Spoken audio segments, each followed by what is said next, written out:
This is, as the title suggests, a type of search algorithm for rare events that I will get into momentarily what we mean by that. And this is a combination of two, at the first glance that we noticed, independent works, but they have close connections. One on more of a sequential type of analysis that I've done recently at Princeton with NISPOR, and another earlier work which was on more of like an algorithmic type of search with a joint work with Roy Castro, which was with Columbia, and now he's with Eindhoven University of Technology, and Sheldon Wong, my advisor at Columbia. So let me get into what I exactly mean by rare events. In many applications, it turns out that we have access to information streams stemming from a diverse type of events, and some of them are just not happening very frequently. They happen very rarely, but at the same time, they are very significant. A very classic example of it is in econometrics, and people deal with time series or with high frequency trading. That there are lots of, for instance, stocks, the pricings are changing, and at some point one stock might be of interest to the trader to pick up the rate and make a trade on that. And those type of events usually happen as opportunities to be exploited somehow. Another example that you're more familiar with is the spectrum sensing, that we have a wider spectrum, and most of them are occupied by some licensed user, and there are some unused parts of the spectrum that we want to, because of its transient nature that might not be available at some other later time, we want to just spot it very quickly. Another class of applications are somehow model risks, for instance network intrusions, that they could happen at an unknown time, but at the same time they could be very, very risky. They have a huge cost if they're not identified quickly. Or seismic type of information. For instance, this graph shows the seismic information gathered on September 11th at 3 different places, and the one in the middle, which has some abnormal behavior at this point, one shows the behavior around the Pentagon at the exact same time that the attack had happened. So we see that there's an abnormal behavior that we want to again identify very quickly. And a more again classic category or feature extraction, that we are given a large data set, for instance images, medical images, and we are looking for certain features which are very sparsely scattered throughout the image. Again, the essence is that we have very rare events or very sparse features that are scattered through the image, and we want to identify them very quickly. Okay, so again, I want to emphasize that this is searching for scarce events which are at the same time of some significance, either being opportunities, being risks, or so on. This is the very simple but broad modeling of the events. Overall, we have a large set of events, and we look at all of them in one snapshot. So each point represents one event. And we make a measurement from each event. The blue ones characterize or represent the normal events that we are not essentially interested in identifying them. And the orange ones are the rare events that we want to find. Okay? And we denote the measurement from each event I by xi. And since one measurement is not adequate to make a good quality decision, we allow for multiple observations, and then we denote the entire observations from the same sequence by calligraphic xi. Okay. In another view. So in that example, right? Mm-hmm. Is it? I mean, these are nothing more than a sequence of random variables. Right? Exactly. So what is it that made the yellow ones rare? Was it like? So I'll show you. Is there some side information about it? How we model is that they are coming from different distributions. For instance, in this figure, we have 5 sequences of information. The first sequence is generated by a Gaussian variable, standard Gaussian random variable. We have all the samples available if the observer wishes to get access to. And all of them are coming from the same distribution except one, which has a different mean. So the objective is to start sensing all these sequences sequentially for the objective of identifying this sequence. So a priori, we don't know which one is generated by this distribution. We know that there could be some of them distributed by this distribution with a different mean, but we don't know what the location is. And the idea or the objective is to find the location of this sequence. So in a sequential type of sensing, we start sensing at time 0 or time 1. And as we move on and accumulate more information, we face a couple of challenges. First, we have to make a confident decision that at some point we have to stop and make it and declare that we have made this decision that this sequence is generated according to this specific distribution. Secondly, we don't want to delay this decision making for a long time because also one issue is of course the quality of decision, but the other issue is to make a quick decision. So there's a tension between these two. And so essentially we are moving along the time horizon, the time axis for making the decision with the objective that at a quick time we want to stop and declare an accurate decision. So broadly speaking, we can categorize all these events to 2 types, the normal events and the rare events. Although each of them could be a collection of, for instance, the normal events could be a collection of several types of normal events, not necessarily having the same identical statistical behavior. But in this work, we're just focusing on the distinction between normal events and rare events. We have seen that all the normal events are generated by the same distribution, and all the rare events are also distributed by the same distribution. So to just focus between identifying these 2 distinct distributions. Excuse me. Yes. Is this intrinsically different from a random variable that has a bimodal distribution, or is it simply one way of representing a random variable that has a bimodal distribution? I mean, a distribution with 2 peaks. No, it's not bimodal, but essentially one distribution for the entire time it has one distribution. It has the same distribution, but we don't know which one it is. Bear with me, I'm confused. All I see is a sequence of numbers from the point of view of the observation. Right. So, to me, that is one random variable that has a particular statistical distribution. Right. What I'm trying to figure out is whether there is something more than that, or simply a random variable that happens to have a peculiar distribution with 2 peaks. The example that you made is a random variable that has a distribution which is the linear combination of 2 Gaussians with 2 separate peaks. With 2 separate, yes, with 2 separate priors. Right. So what I'm trying to figure out is there something different from just a mixture random variable, a sequence of ID samples of a bimodal random variable, or is this simply a bimodal random variable and I have a sequence of yes, I would ID say samples? In one way it's a mixture random variable, right? With some priority, it has some distribution. No, I'm not talking about how the random variable is generated. The observation is one random variable. It is not a mixture of random variable. I mean, if I have Gaussians, I could generate Gaussians by summing 273 It is a random variable, but Gaussians. we don't know what the underlying distribution is, and that's what. But I think the question he's really asking is, at time 0, you start observing a sequence of random variables. Is it at time 0 you make a one-time choice of the ordinary normal distribution or the rare distribution?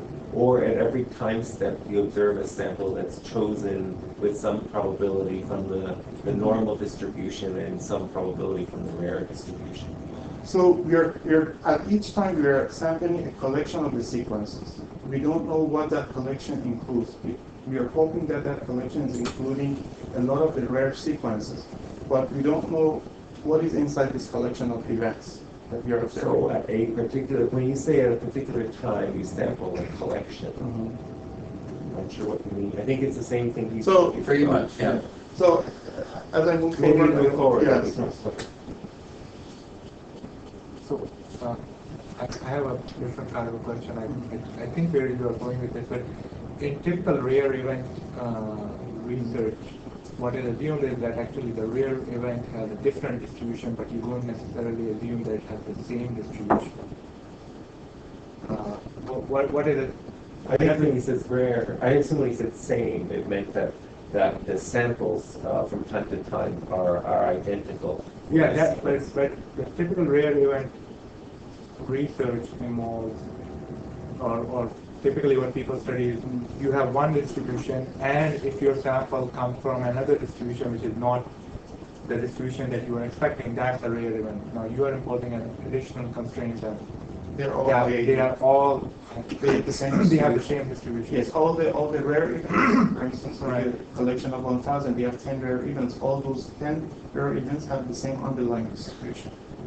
So is there a reason that you departed from the more conventional? So, yeah, as I mentioned, it is more of focusing the attention, or focusing on how to distinguish between these two classes of rare and normal events.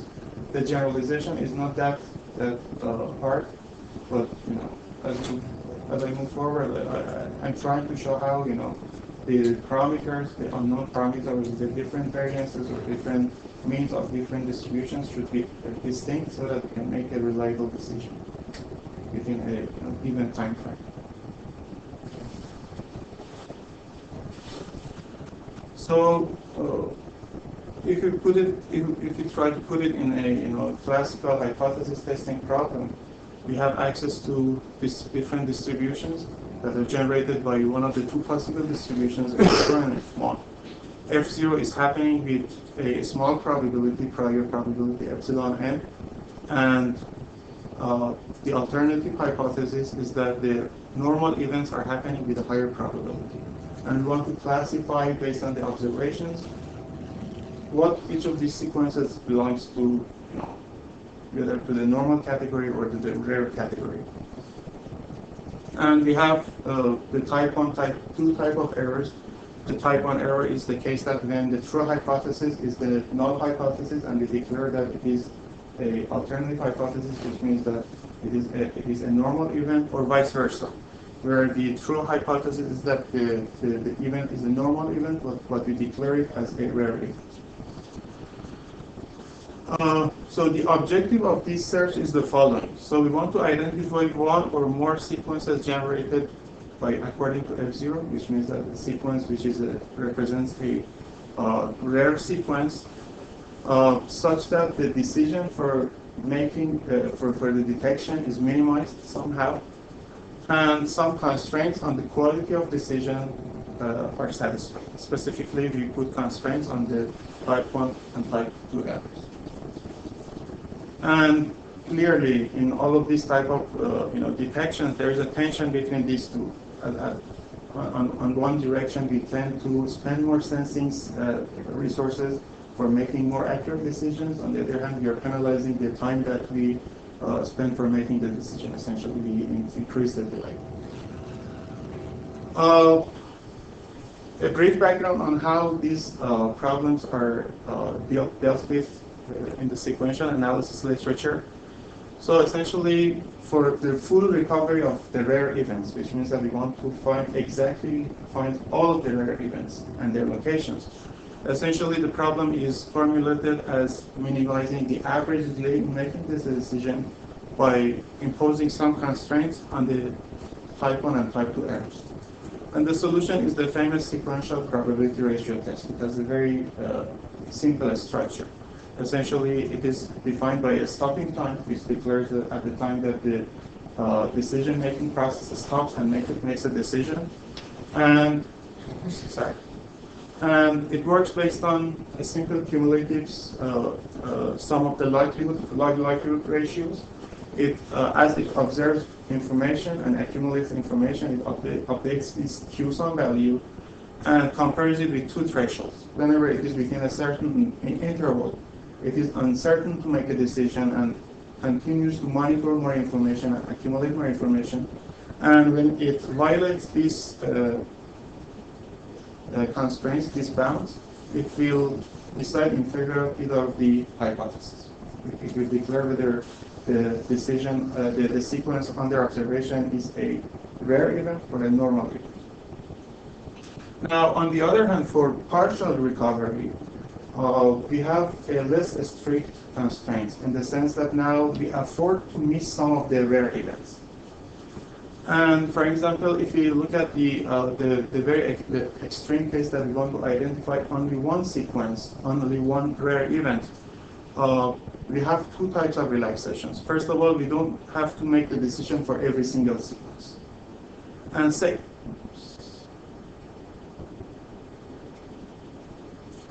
secondly, we don't have any type 1 error here. Essentially, type 1 error mentions that there is a rare event that we are missing it. And we don't care anymore about this type of error. What we care is that whatever is a normal event is not declared as a rare event. Right? That is the essence of the only type of error that we have in this situation. So why don't you just trivially solve that and just declare everything normal? Like if you don't have a, am I missing something?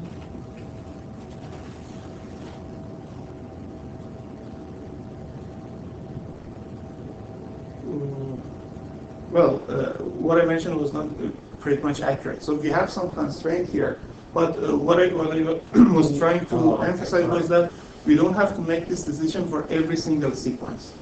So for the ultimate sequence that we decide, of course, we have to satisfy a certain constraint, but not for every single sequence, which means that we can afford missing some of the rare events, right?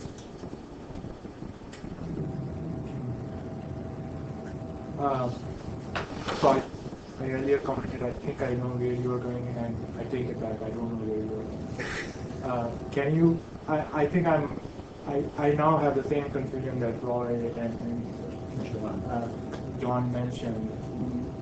So can you go back to your definition? That's what I understand now. Choosing the hypothesis. But I have now gotten started. So maybe I don't know about the index. go back. Yeah, here. I mean, what you are saying, each sequence is drawn from a distribution S0 with probability epsilon n, and with probability 1 minus epsilon n is drawn with the distribution S1. Right. That looks to me like just a bimodal distribution. So what is the definition of your then rare event? I originally thought you had sequences which were one distribution or another distribution, and they don't mix. I think that is the case. Yeah, they don't mix. So essentially, but your notation says they do mix. You are saying with probability epsilon n. No, it's not. It's not. All the xi's are mixed. Okay. There's some words are kind of missing, I think. Okay. Or with probably H, the hypothesis So based on XI, all the calligraphic xi's. XI is the entire sequence. So okay, it's not that they keep on flipping between. So they are not a the mixture. entire sequence. That picture is confusing as all heck. The first picture. Like that the idea that you're flipping, you're mixing the rare and the not rare. Because really, I think you're just doing it. No. What I mentioned here was that this is one single snapshot of all the events, right? At one point, we have access to all the events that are happening. We can make one measurement from every single of them. And that is one snapshot. So you're looking at Yes, all So if that is the confusing part, I'll skip it. I don't want to emphasize on that. But this is the mathematical formulation. So let me see if I understand correctly. You are saying basically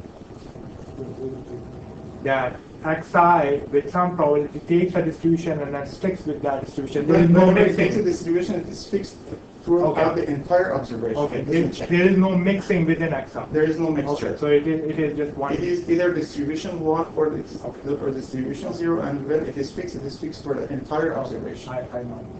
Bear with me, let me try to rephrase it because I'm still a little confused. So the ensemble space is an ensemble of sequences. Right. And of these sequences, a fraction epsilon n come from distribution F0, and the fraction 1 minus epsilon n of these sequences come from the other distribution. In a very large scale, yes, by strong law of large numbers, epsilon n fractions are expected to be Right. Yes. But each sequence is either one or the other. Each sequence is fixed. The distribution is fixed. So sorry, I guess that picture has been confusing. So that is what I mean by it. But essentially what I mean is that throughout the entire observations, each sequence is other from, so all the observations are coming from the same distribution. The distribution does not change over time. So we assume that the coherence of this, observations is long enough that throughout our observations, everything is fixed. Okay.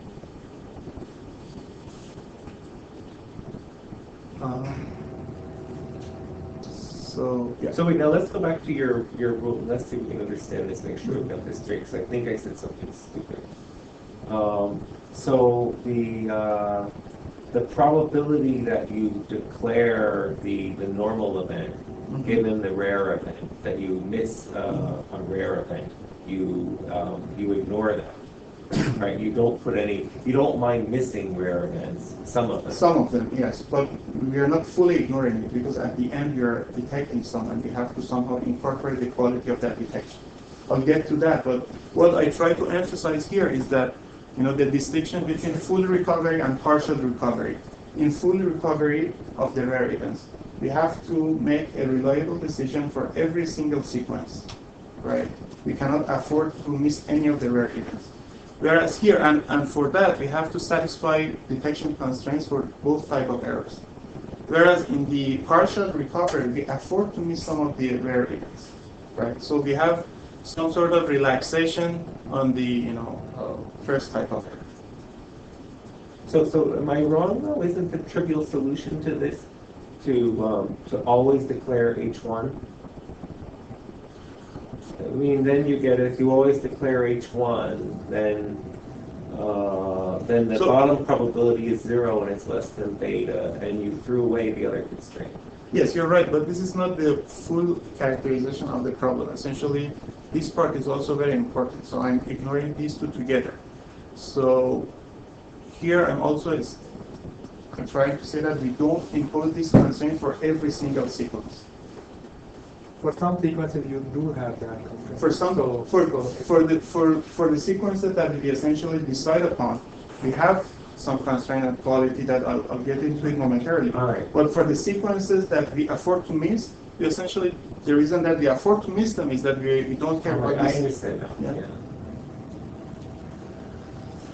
Okay, because of these relaxations, now we expect to impose less level of average delay in making a decision, as opposed to SPRT, which is very strict in making decision for all of the sequences. Okay. Now, from this point, I try to address this problem from two different perspectives. The first one is a sequential analysis framework that I'll describe here.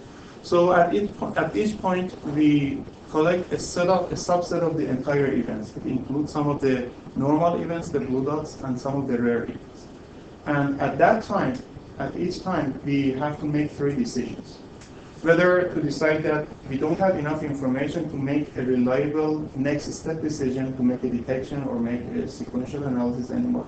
And we have to stick to whatever we have at this time and observe them more. This is, in some sense, the counterpart of this step in SPRT. That when we are in the first bullet, we don't have enough information and we continue accumulating more information to be able to make a more reliable decision. That is the counterpart. So essentially, one decision is to stick to whatever we have and observe them more. Another decision is to refine whatever we have. We feel that we have some confidence about what we have observed. We don't have full confidence to make the ultimate decision, but we have some information to discard some of the sequences that we highly believe that they are normal sequences, and we can discard them. So essentially, it has some sort of refinement essence. For instance, if you look at this example, in the first collection, we had the ratio of 4 to 14, and the ratio of the rare events to the entire events. And as we refine it, we go to a higher ratio. Okay, so that is the essence of refinement. And a third decision is to make a detection. Or we might be at this point, we might be at some state, we might have accumulated enough information that we feel that this information is informative enough to make a very reliable decision and identify the number of rare events that we are interested in. For instance, in this case, 2 rare events. Okay? So these are the 3 phases of this sequential analysis. Is there any question in that? Or? I'm still a bit confused what an event is. So an event is a full sequence. An event is a full sequence, yes. A full sequence with known distribution, and the distribution is fixed over time. And we don't necessarily have access to the entire sequence. It is our decision up to what point we want to go, how much time we want to spend on scanning that sequence. So there was a picture in the beginning where it looked like a graph, and there's a blue, blue, orange, blue, blue, blue, orange. Yes, that is a confusing thing. So Yes. the blue means you observe n samples and you declare blue. But the next blue means you observe the next n samples, you declare blue. Oh, The orange this means is not a decision. It's just the true hypothesis. It's not a decision. We know that this sequence, the first sequence, is a normal event. So on this graph, each dot represents a sequence. Each dot represents one snapshot of each event, or one snapshot of each of the sequences. Right. So this should be a 3-dimensional graph, and you should have a time axis coming out where you've got like a bunch of points in the Yes, so ensemble. the next one is, I guess, 3-dimensional, but this one, that's why I'm emphasizing that this is one snapshot at one time. Right. So just one measurement. And you're looking at all. Yes, just one measurement from event I, and we allow multiple observations, which means that we have to go to the 3-dimensional situation. And then we have the ensemble of all the observations together. Sorry, I guess this is just too confusing.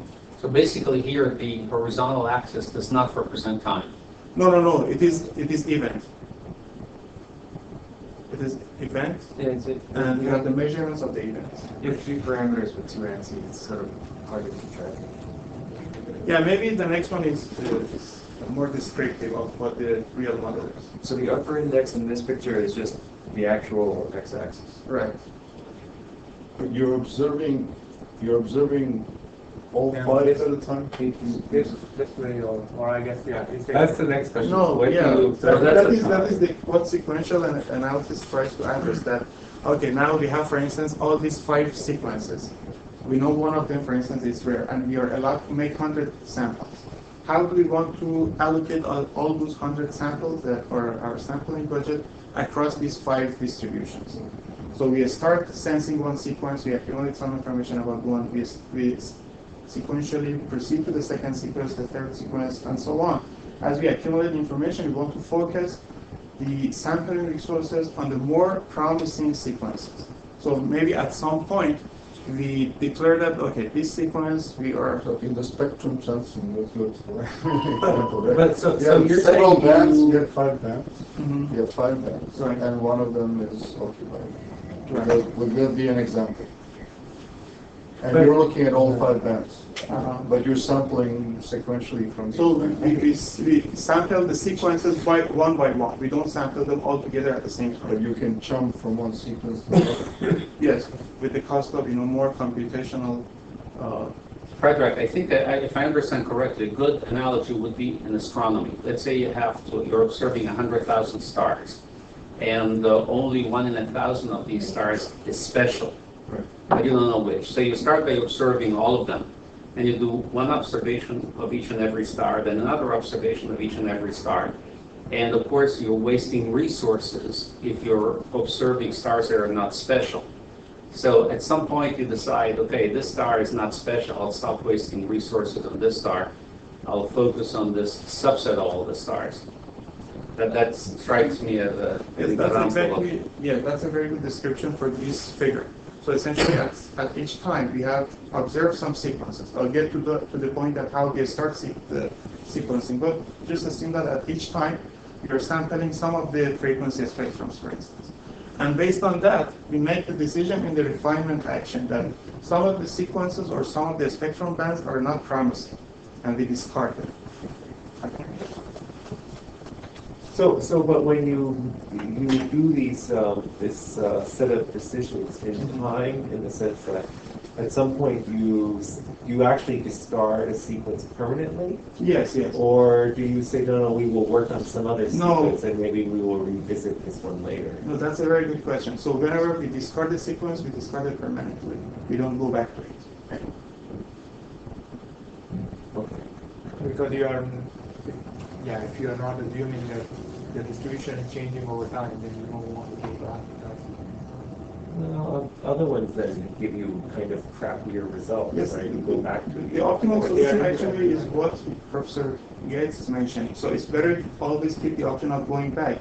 But for some reason, I would say simplistic reasons in sequential analysis, that is always easier to design the strategies that somehow that whenever you make a decision that some sequence is not promising, just discard it and take fresh sequences. So let's say you started each of these points here now represents a sequence you monitored for a while. In your refinement, you discarded 7 of your sequences. Right. You have 7 left. Right. And now you will do another refinement, perhaps? Yes. That will be another part to design what number of refinements is the optimal number of refinements. How many times we have to make refinements before going to the final instead of making the detection. So your problem formulation then doesn't include this, right? This sort of thing. So what the problem formulation showed is sort of incomplete. So I haven't got to the formulation Okay, yet. that's fine. So whatever mentioned has been, somehow the background and to get to the point that while you're looking at certain variables. But we're very close to the formulation. One more quick one. When you refine, you're renormalizing, but is your renormalization uniform? You just sort of say, okay, I've thrown away a bunch, and then like I throw away a bunch of low weight things, or Right. I throw away a bunch of high weight things, or Yes. how does that work? Yes, exactly. So I'll get to that, but essentially we look at the likelihood ratios, and those that have the highest likelihood to be generated to be a rare event. We keep them, and the rest that have the lowest likelihood we discard. But then once you refine, once you got to this new space, like, do you just say everything's normal, everything's uniform again, or do we say, well, No, we have posterior probabilities based on the observations. They are not uniform, so they don't have the same probability of being a rare event anymore.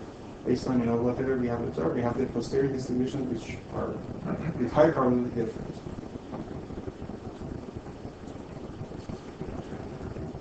Okay, so to formalize what I mentioned in last, that we have essentially to make 3 decisions at each time.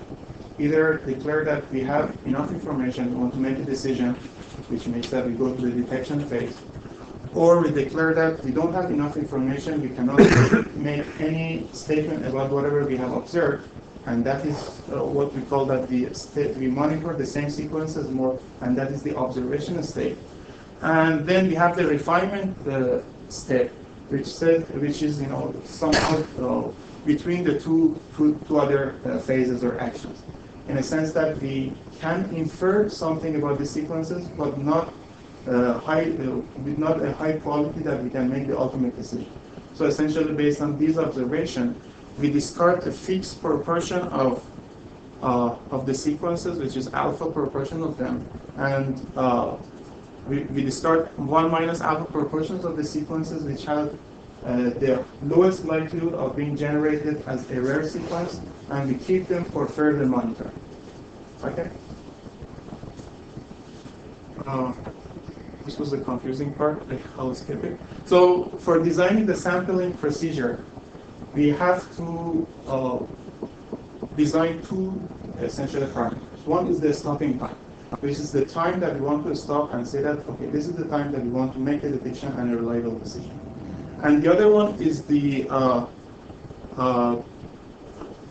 alternations between monitoring and refinement. Essentially, if I go back to this picture, at each time we had to decide 3 decisions. So the stopping time takes care of this part. So the stopping time identifies at what point we have to go through this phase. And for modeling the other 2 decisions, which are whether to monitor more or make a refinement action, we define a switching sequence.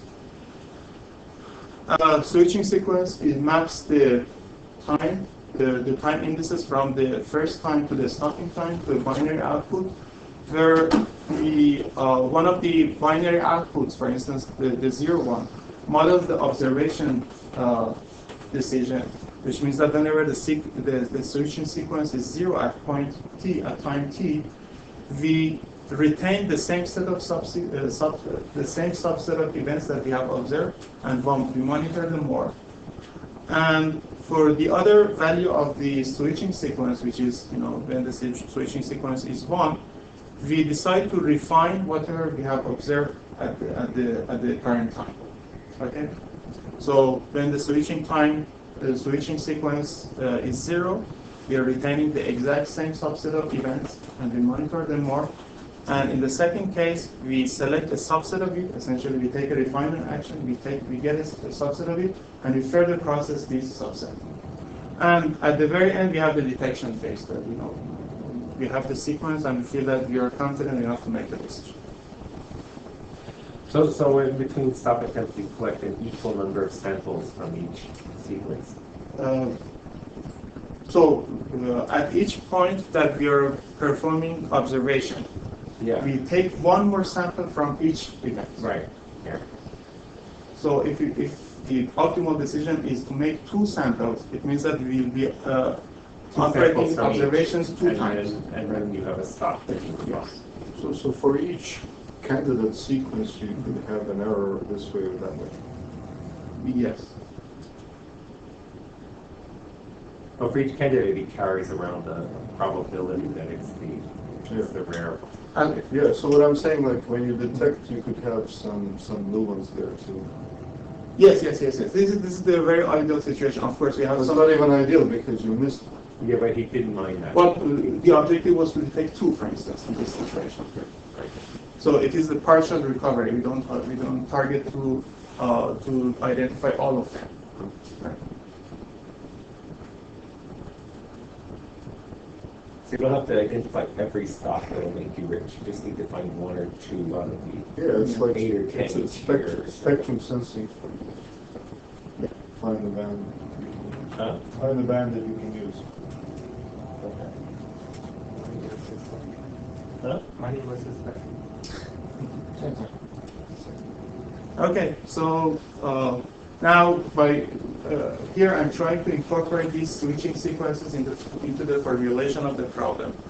So again, LT, calligraphic LT was the set of events that we are observing at time t.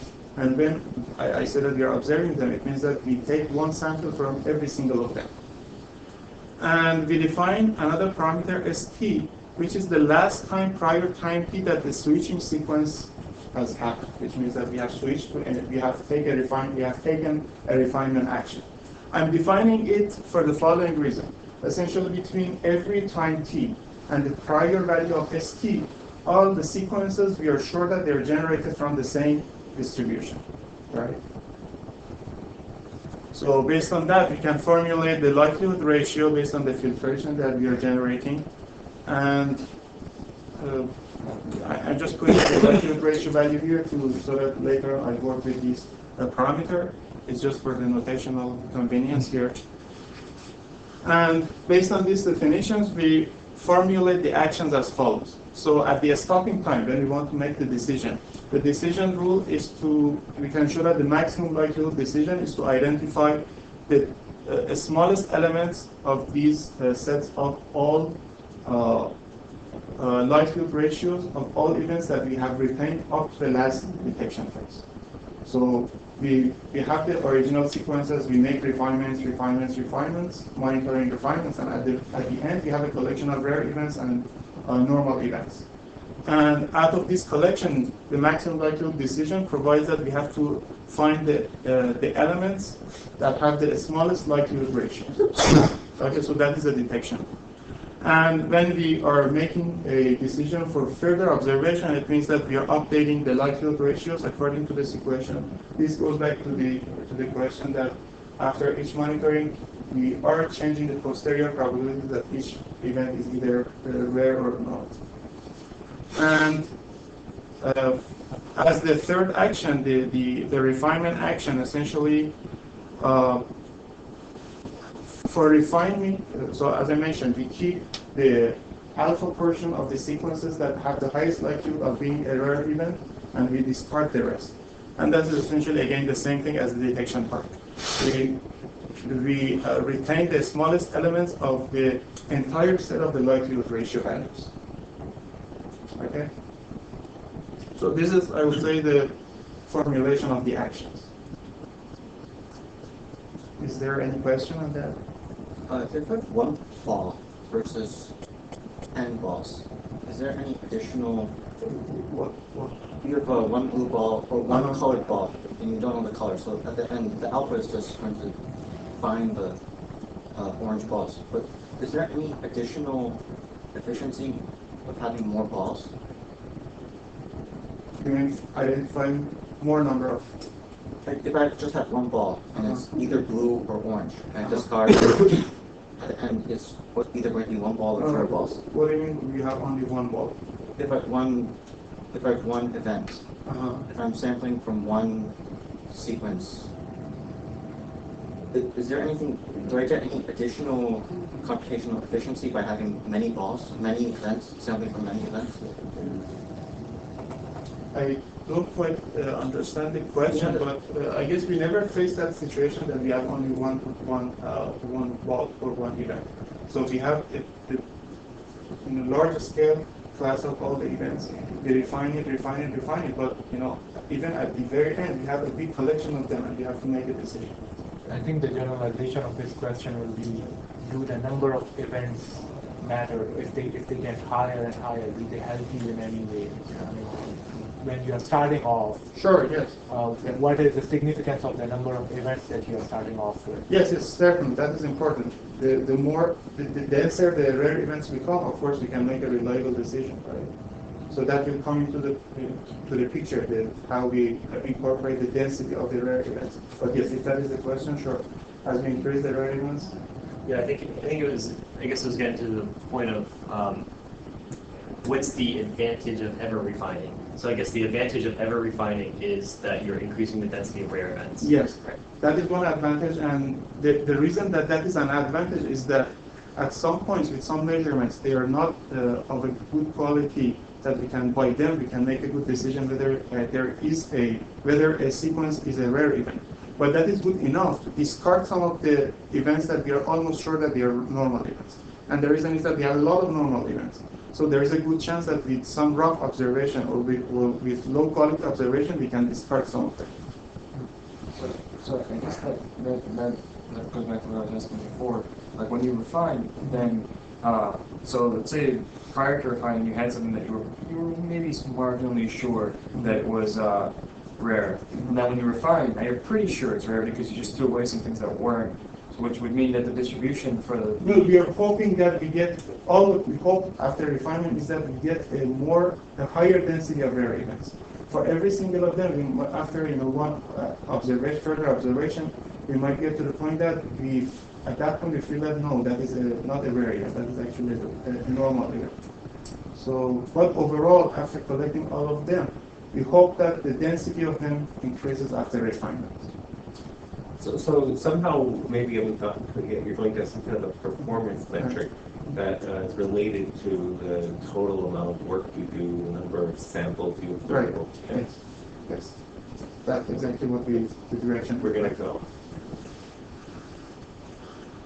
So again, this is not very rigorous, but what I'm trying to emphasize here is that going back to the original framework of sequential analysis, always we target at minimizing the minimizing the delay for making a decision subject to some bound on the performance, right? This type of classical view has one weakness in this situation, in the sense that it looks at the average delay. So essentially, it might happen that the delay that we actually tolerate at some instance is very large, right? Overall, what it cares about, it tries to minimize, is the average delay. So we somehow look at the dual problem. in a sense that we want to minimize the performance or optimize the performance, given that we want to make a decision up to some point, or up to given a given number of samples that we can afford to take out of the entire ensemble of sequences. Okay. So for a given stopping time, for a given switching sequences which characterizes the refinements and the monitoring actions, what we define as the ultimate performance measure is the probability that whatever we decide at the very end is a rare event. So neither of them is a normal event. Right? This is the ultimate performance measure. And what we try to solve is to optimize this error detection, or essentially minimize this error detection over the entire stopping times and switching sequences. So essentially we want to decide where to stop, and between the time that we start and we stop, how to switch between taking refinement actions and observation actions, subject to two constraints. That one of them imposes a constraint on the delay for making the decision, in the sense that the entire number of samples, which is the summation from the first time to the stopping time, of the cardinality of the sets that we observe at each time, normalized by the entire number of sequences, somehow a normal value, is upper bounded by a design parameter S. So this is also for somehow convenience. I could also put n onto the right-hand side, make it ns, and call it a new parameter S prime, which is not necessarily dividable by n. But for simplicity, we put it this way. And also remember that in each refinement, at each point that we make a refinement action, we are discarding whatever we have observed about each sequence before, right? So that is somehow essentially of some sort of cost that we are imposing on discarding some information. So we also put an upper bound on the number of refinement actions. And at the end, I get to the point that what is the optimal number of refinements. But for the time being, we formulate the problem as follows. Okay? So we try to optimize the detection quality subject to constraints on delay and the number of refinements that we can take. Is that? Not sure why you found the refinement cost really. It's not clear to you. So there is always a cost associated to the refinement, in the sense that at each point that we discard some sequences, as we mentioned, we never go back to, essentially we discard them permanently. We never go back to sensitivity. That will result in reducing your detection error. Yes, but it has a dual effect. On one hand, so the overall number of delays, the overall number of samples that we have is upper bound. So we know that we have a fixed number of sampling budget. Now we have to split it between two phases, one refinement and one detection. The more we spend on refinement, it means that we will have less resources for making decision in the detection part, right? So it's not that we can make the refinements, just for free. We are spending sampling resources on that. Okay, I can take it offline. Yeah, but as I mentioned, at the very last step, I relax this constraint and we find even if that is a design parameter, what will be the optimal choice of it. Okay, so we look at two different types of hypothesis testing. We get specific to distributions. One, we test the mean value for a fixed variance and testing the variance for a fixed mean. And we have essentially three objectives. We want to, first of all, in the asymptote of very large value of n, we want to design or identify what is the optimal stopping time, what is the switching sequence, as the parameter designs for the sequential framework.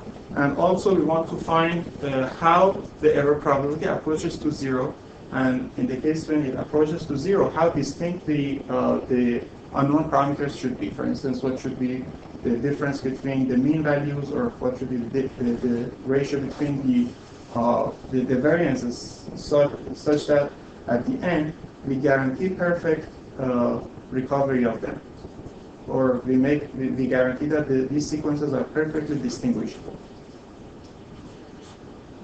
And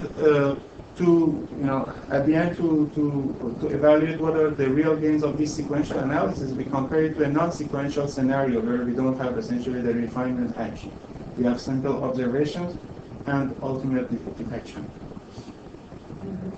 So I'll first focus on the detection part. Essentially, I evaluate for a given stopping time and for a given switching sequence, what is the optimal detection and what is the error probability that we expect for the detection part. So again, as a reminder, the detection part was trying to find the indices of the smallest of the Tn smallest elements of the set of the likelihood ratio values, and Tn is the number of rare events that we are trying to identify. If you look at the entire events that are retained up to the detection point, and we regroup them into the normal events and rare events, if you look at the error event, it happens in the situation where the smallest likelihood that we have among the normal events is greater than the Tnth smallest likelihood that we have among the rare events. Right? That is the situation that we commit an error. Essentially, it means that then, when we combine all these together and we look at the Tn smallest one, it will certainly include one of the normal events. And then the probability of that is that the probability of the first order statistics of this set is larger than the probability of the Tnth order statistic of the set of the rare events. Okay, so it boils down to somehow analyzing the order statistics of two different sets with different underlying distributions. Is the formulation of the rare event clear? Now, also keep in mind that the normal events, the size of them scales with the number of sequences roughly, because epsilon n was very small. So n times 1 minus epsilon n is roughly n.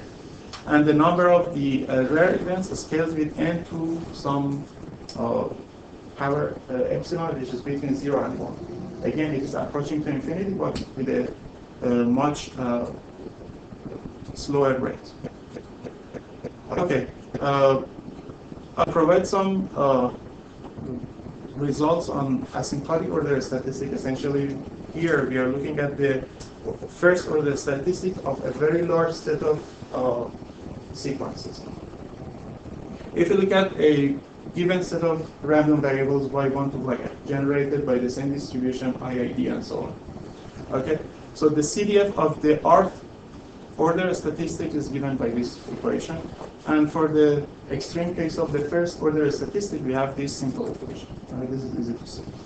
Now, if you look at different values of n, and we examine it for the CDF of a standard Gaussian random variable, you see as n, or the number of sequences increases, essentially the distribution gets closer and closer to a degenerate distribution, which means that we will have only one huge value mass at one point, and at the rest it is zero.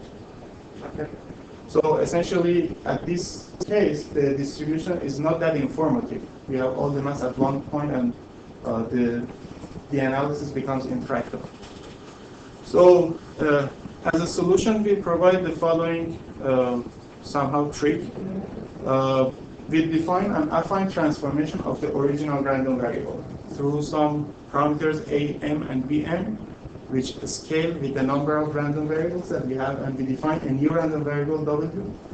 And we can show that if we choose a, m, and bm appropriately, the asymptotic maximum, asymptotic highest order distribution of this new sequence of random variables is essentially non-degenerate, which has some tractable form and informative form. Right? So instead of dealing with the original first and tnth order statistic, we replace them with the corresponding values of the new random variables, and we formulate the entire probability as the functions of these parameters, a, m, and bm, that I'll get into how to find them.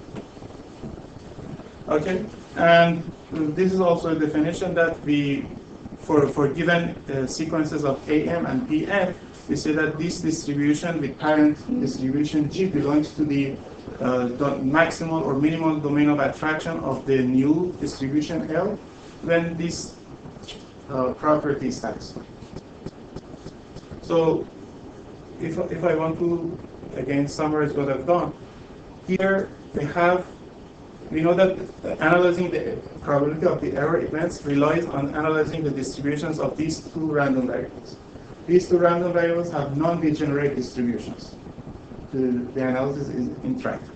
So as a remedy, we perform an affine transformation. We make new random variables that have non-degenerate values, distributions that we can analyze, and then we formulate this entire probability as the functions of the affine constants that we have used. Okay, so that is the trick that we play here. So this was for finding the CDF of the highest order statistics. But for evaluating the original probability, we also have to look into the Tnth order statistic. For that, we generalize this. We have this, more general property that the order statistics of the Rth distribution, Rth order statistics, as long as R grows sublinearly with respect to the size of the distribution, is related to the CDF of the first order statistic through this equation. Okay, it's just to show that we have this, connection that we can evaluate also not only the highest order, but also the lowest order, but also the lowest, bunch of orders.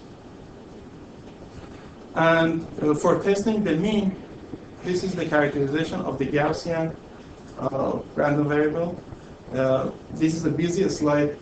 I'm just putting it here to show that, this is the ultimate non-degenerate distribution that we can work with, and these are the corresponding affine transformation values. And given that, we can now evaluate the detection performance as follows. That for a given stopping time and switching sequence, for the timing, we will fix them. We will fix them, and we show that for when they are given, the error probability approaches to 0 if and only if the distance between the mean values or the unknown mean values satisfies certain condition. Okay, which means that essentially mu1 minus mu0 is a constant times 2 log n. This is I'm sure Wahid is familiar with this equation, but for those familiar with adaptive learning, this is a very famous property, and this bound has some certain nice properties that I'll get into it later and show how it is connected to the more classic literature on adaptive sampling. So is this just a single stopping time tau? Yes. This is the time that we stop sampling all of the sequences. So if you look at individual sequences, at some point we have already decided about some of them by discarding them. After each refinement, when we do not sample them anymore, it means that we have stopped sampling them. And this is for the variance case. I don't get into that. The only point that I want to emphasize here is that we had provided these results for given stopping time and given sampling sequences, and the ultimate result that we get depends on these parameters, on the stopping time and the switching sequence through S tau. And now we go back to the refinement phase and see that, okay, with these constraints or with these properties that we must have on the scaling of the unknown of the parameters of the distributions, what we expect from the refinement phase. So again, as a reminder, in the refinement, we will keeping alpha portion of the entire events, right? And what is interesting is that we can show that the refinement essentially tends to retain almost all of the rare events, and whatever it discards is from the normal events, given this the properties that we have already satisfied on the scaling values of the mean and variance values.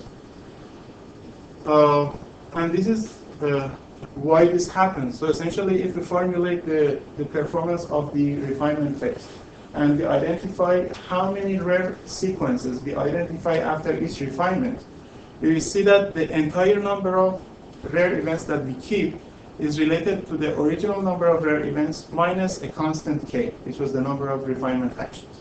And this holds with probability, almost surely with probability 1, if this constraint on the scale, this constraint is satisfied on the scaling values of mu1 minus mu0.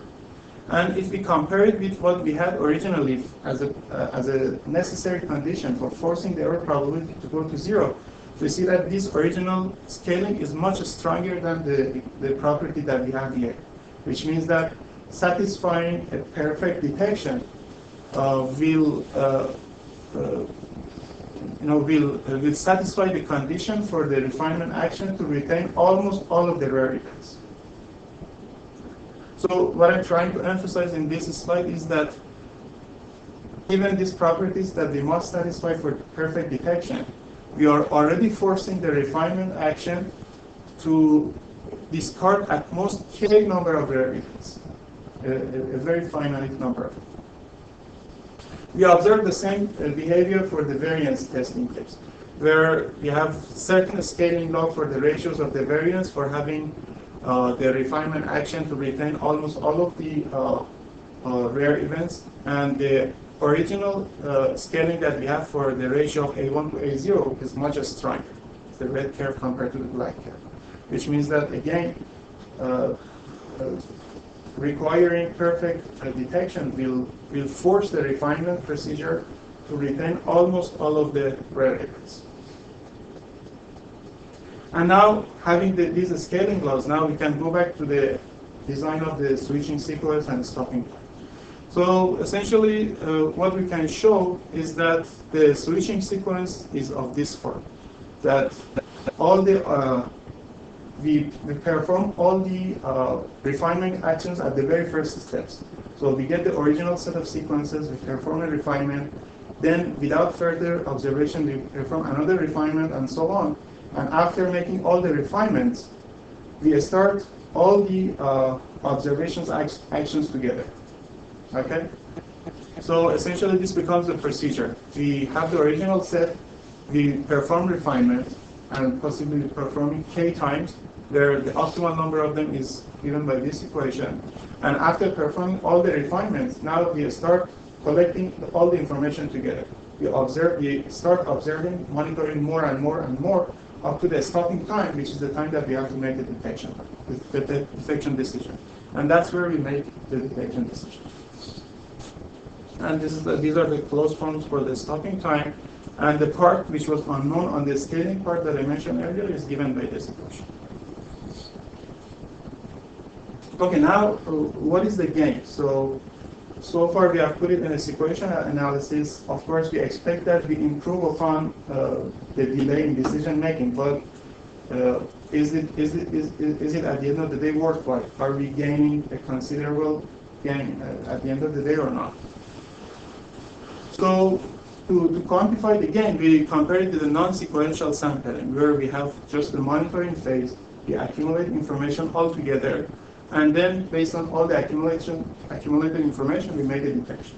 Okay, this is like if we have 100 sequences and we have 1,000 samples, observe each of the sequences 10 times equally, non-sequentially, essentially, right? So that is the benchmark for comparison, and we try to evaluate how much we're gaining compared to this benchmark. So we evaluate the gains as two measures, the agility gain and the scaling gain or detectability. So the agility gain is the decision, or is the factor that quantifies when we target at achieving the same level of reliability by the sequential and the non-sequential scenarios. How much faster can we make the same quality of decision? Okay, and this is a numerical evaluation for the sequential analysis. This is for the case that we are testing the variance. We are aiming at identifying two sequences. The objective is to achieve this error probability 10 to the power minus 4. This is the prior probability, the ratio of the scaling ratio of the variances, and the number of refinements that we take. So K0 corresponds to the case that we don't have refinement, which means the non-sequential case, and K1 to 5 correspond to the case that we have refinement actions. And alpha is 0.5 in this case, which means that at each refinement action, we keep half of the sequences. Okay, you see that so the solid line shows the performance of the of the non-adaptive, and the performance is the following. We are plotting the average sampling budget, or the entire number of sampling budget that we need, normalized by the number of sequences for achieving this probability. Right. So when we perform no adaptive, we essentially we evaluate this probability and we see how many samples we have to take to achieve this level of reliability, and we plot it over versus the number of sequences as a function of n. And we plot the same behavior for different values, number of refinement actions, k from 1 to 5. And we see that when, as k increases, at some point we have a dramatic increase or dramatic decrease in the agility, in the sense that we can make the same level of the same quality of decision in a much faster, in a much shorter interval. And after some point, these gains become smaller and smaller. So, what was alpha again? Alpha was the proportion of the sequences that we discard after each refinement action. If we change alpha, how do you think the graphs will look like? So qualitatively, they do not change unless we make alpha very aggressive. So if I go back to this equation, so essentially when alpha is very large, for instance, the average sampling budget is 5, this fraction on the right-hand side becomes 0.8, right? Then if alpha is very large, which means that at each point we want to discard a lot of sequences, essentially these results show that refinement action is not helpful at all. It's better not to discard all of them, or a big portion of them. Just accumulate enough information and directly make a decision. But if alpha is not very large, for instance, if it's 0.5, it's better to make refinement action. So essentially it says that refinement action, when alpha is very large, is not that high. But for the rest, it is always high. And qualitatively, it will have almost similar behavior. So this curve is based on certain distribution assumption, right? It's not applied in general. Yes, this is for testing the variance, where the variance values satisfy this. Okay. Just the normal distribution? Yes, standard Gaussian distribution with zero mean. But we have, so essentially all the results we have for the entire class of exponential distributions, Gaussian and so on, for the entire family of exponential distributions. For all of them, qualitatively we observe the same gains. Okay. So why is Tn is the number of rare events that you are interested in detecting? Yes. Why is that not scaling with that? What's that? Why is that not scaling with that? Well, it's not scaling. Right.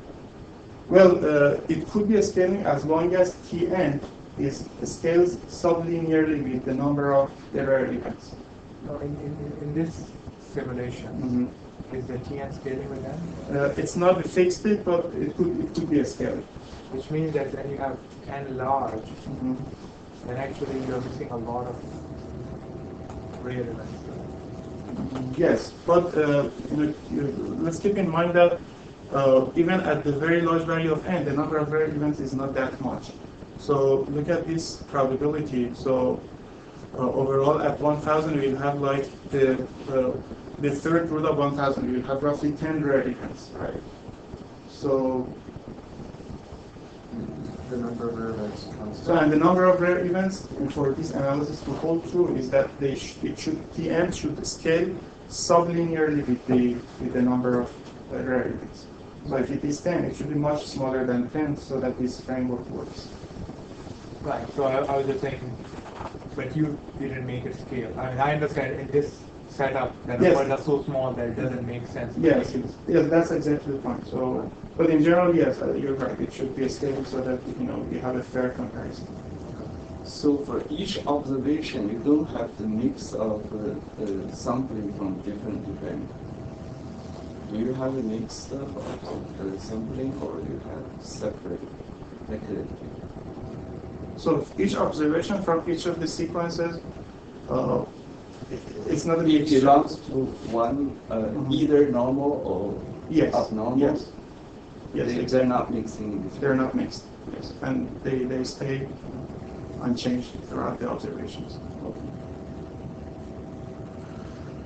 Okay, so one observation here was that as we increase k, we are improving, although at the larger values of k, the gains become negligible. But now one natural question is that how much further should we increase k? So going back to the question that Fredrik had originally, that now why imposing the constraint on k, and this tries to address that. So essentially, as I mentioned, we are always splitting the sampling resources between the refinement action and the monitoring action. Spending too much on refinement will penalize whatever are left at the end for detection, right? So it's better to find the optimal balance, how to split these two sampling resources between these two actions. And this result shows how the number of refinement actions should scale with the number of with n. And it is related to the prior probability, to the double liberating force. So this is essentially provides the optimal or the minimal error probability. With the objective of minimizing the error probability, this is the optimal number of refinement actions that we should have. Okay?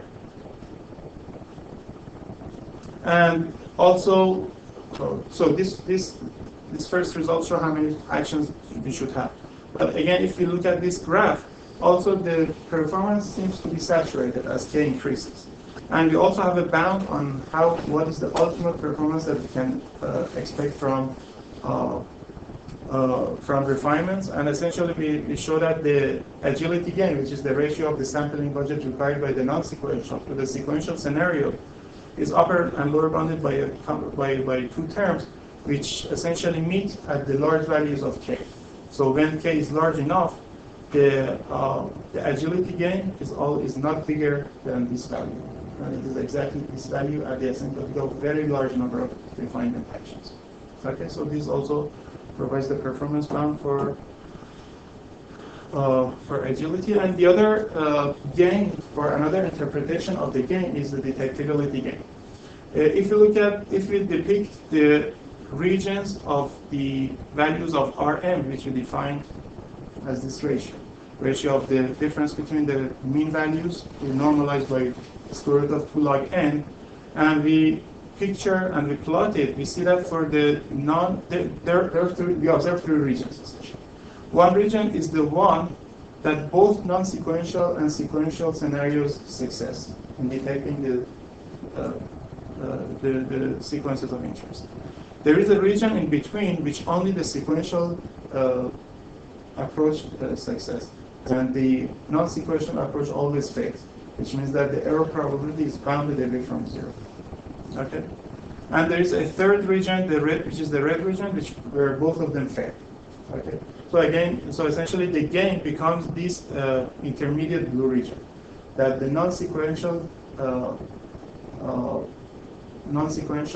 approach fails, where the sequential approach success, in the sense that and these are essentially showing how the variance values or the mean values should scale with the n, such that we can have successful or instead unsuccessful detections. Okay, and this is somehow related to another result by Donovan and Jean back in 2003. They looked at the same regions, and they had provided that when you observe the sequences only once, the best decision that you could do is that for values of Rm greater than 1 minus epsilon, we can make a perfect decision, and for lower than that, we always fail. Okay, and this value is essentially larger than what we expect for the non-sequential scenario, even when we don't have the refinement action, which means that essentially, which is characterizing the gain in the sense that now we are looking at partial recovery of the rare events, whereas these results of Donovan looks at identifying the entire rare events. Okay. So this is essentially the trade-off. We are looking at partial recovery, but on the other hand, we gain on the detectability. And this is the numerical evaluation of the same plot for the variance setting. Again, with the numerical evaluation, we see that always we have roughly the same distinguishable regions where we have non-detectable for both, detectable for both, and an intermediate region where only the sequential approach detects. I guess for the interest of time, I will skip the algorithmic approach, which is in the paper that I shared with you. I summarized the work as follows, that essentially we're looking at quickly identifying rare events, which have different interpretations. But at the end of the day is that we have, either you call it events, you have sequences that are distributed sparsely or rarely, whatever terminology that we pick. And we essentially develop a sequential sensing framework for monitoring, refining, and detecting the sequences of interest. These were the three main components of the sequential framework. We designed the split, or the optimal split of the sampling resources between the refinement action and the monitoring action and the detection actions.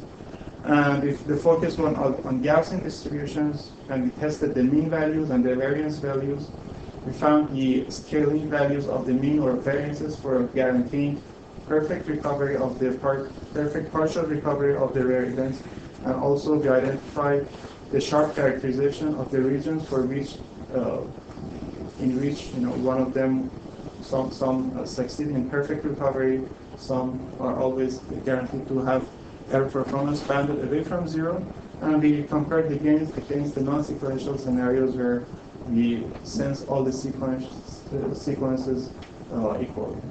So that was it. Any questions?